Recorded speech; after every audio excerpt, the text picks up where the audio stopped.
Hi guys, my name is Elise. Welcome back to another week with the Foundry Kids, and welcome to the first week of our April series called Community Garden. In this series, we are going to be talking about humility, and today we're going to be talking about a time when Jesus showed humility to others. And if you don't know what humility is, that's okay. It's just a big word that basically means putting others first. So a good example of this would be, if you really want to be playing video games on Saturday, I know video games are fun, but your dad wants help in the yard. I don't know, pulling weeds, mowing the lawn, something like that. By you helping your dad, you're putting your dad's needs first, and you're putting your needs and wants of playing video games second.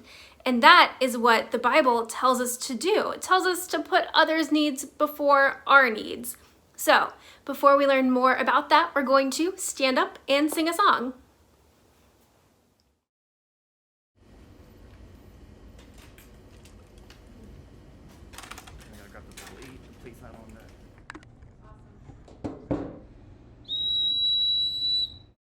All right, y'all ready?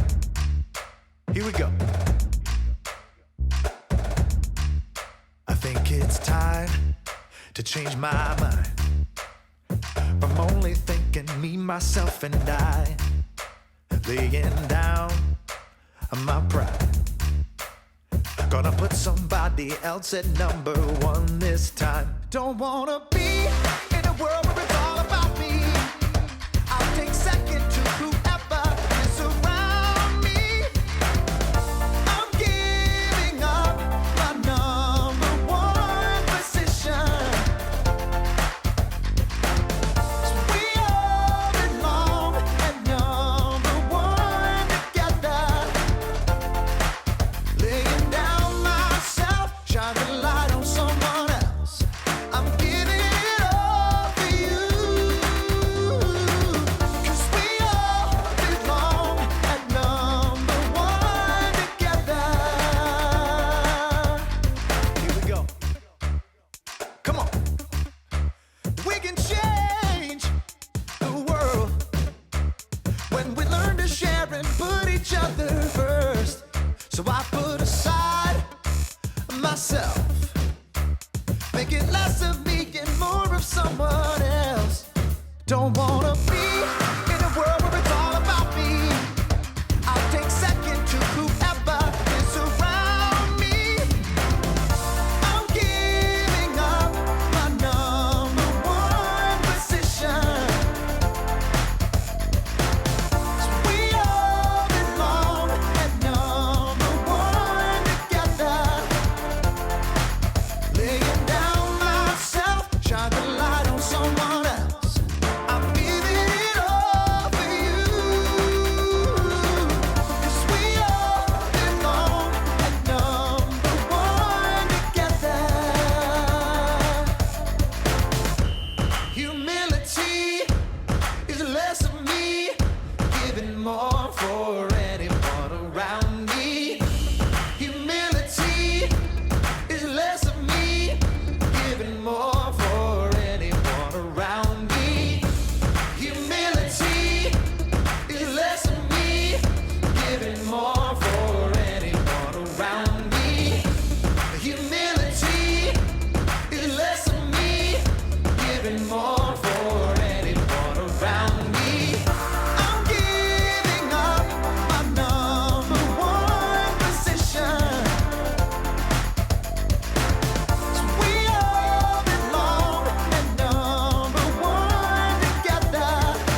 Today's Bible lesson comes from the New Testament, and we are mostly going to be focusing on the story as it's told in the Gospel of John. But remember, Jesus' life is covered in the 4 Gospels. So we have Matthew, Mark, Luke, and John. So this story is told in more than just one book of the Bible because we are talking about Jesus' life. And today we're going to be talking about a time when people were so excited to see Jesus that they were waving palm fronds around, which is why this Sunday is also called Palm Sunday. And I've been making little palm crosses, so I think that this is a really fun craft, and I might link a tutorial below for you guys because I think this is a fun craft. But they were waving palm fronds around because they were so excited to see Jesus. And you would think that that might make you feel pretty good about yourself, right? And it probably did make Jesus feel good about himself, feel important, things like that. But he still put others' needs before his own. And we're going to learn more about how he did that in the second half of our lesson video. So let's go ahead and watch the whole thing. It's time for The Story Before the Story. Today, we're in John, the 4th book in the New Testament. But before John, in the very beginning, out of a deep, deep love, God made an amazing world. But when people turned away from God, the world was broken. God made a plan to draw people back into relationship. So at the right time, God sent a tiny baby to be born in the small town of Bethlehem, God's very own son, Jesus. When Jesus grew up, he began to travel from town to town, teaching and healing. At last, he made his way toward Jerusalem for the Passover feast. Which is where our story starts. Take it away. Hey everyone, I'm Brian. Jesus was about to head into Jerusalem where great crowds were gathered for the Passover feast. He asked 2 of his disciples to bring him a donkey and her colt. They placed their coats across the colt to make a comfortable seat for him. Now, Bethany, where Jesus was staying, was only a short distance from Jerusalem. Jesus had walked hundreds of miles on foot, so why did he need a donkey for a measly 2 miles? Well, great kings often rode victoriously on a powerful war horse. But Jesus knew what the prophet Zechariah had written long ago. Say to the city of Zion, see, your king comes to you.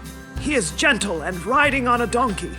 He is riding on a donkey's colt. Jesus was showing that he was a different kind of king, a king who came to serve rather than to order people around. As the people saw him coming, they laid their coats on the ground and cut branches from palm trees. They called out, Hosanna! Blessed is the one who comes in the name of the Lord! Hosanna! Hosanna!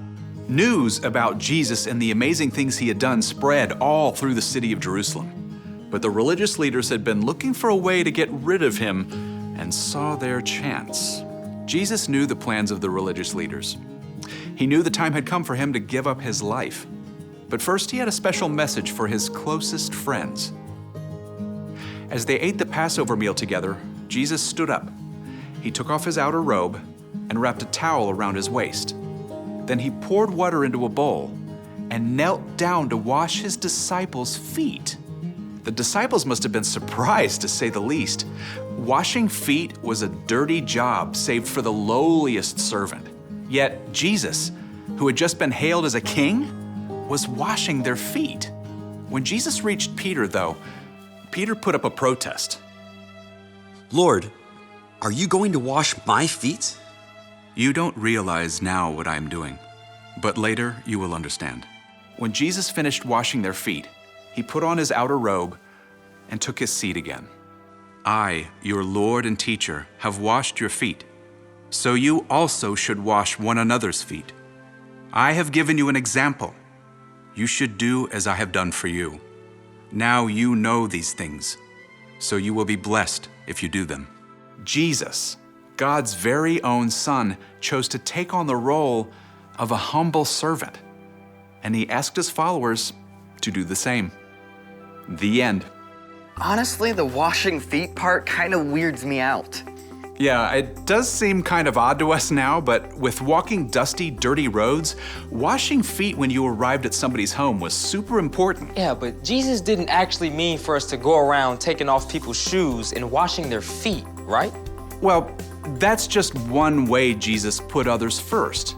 The important thing Jesus wanted us to hear is that we can set aside our own wants and needs to show love to others. So, what's our part in the story? Well, maybe it's your brother's turn to unload the dishwasher, but you choose to do it for him. Or you can tell your teacher is feeling really overwhelmed, so you use your free time to help clean up the classroom. Last week I got this brand new game I was super excited to play. But then my dad got home with a giant load of mulch to spread on the flower beds. So I put off playing my game to help him. Yeah. See, if you keep your eyes open, there are opportunities all throughout your day to put others first. And you don't actually have to wash their feet to do it. That's good, right? I'll see you next time. So after people were so excited to see Jesus, Jesus still had humility and helped his disciples out by washing their feet.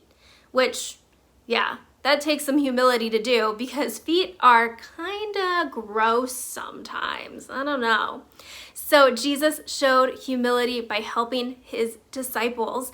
And next week, we're going to be talking about the Easter story, and we're going to see how Jesus showed a lot of humility there. So I hope that you guys have learned something about humility this week. I want to go over our memory verse. So it is a new verse for the month, and it's Philippians 2:3. And it says, "Don't do anything only to get ahead. Instead, be humble. Value others more than yourself." I'm going to read it again. Philippians 2:3. Don't do anything only to get ahead. Instead, be humble. Value others more than yourselves. So I hope that you've learned something this week, and I'll see you next week. Bye.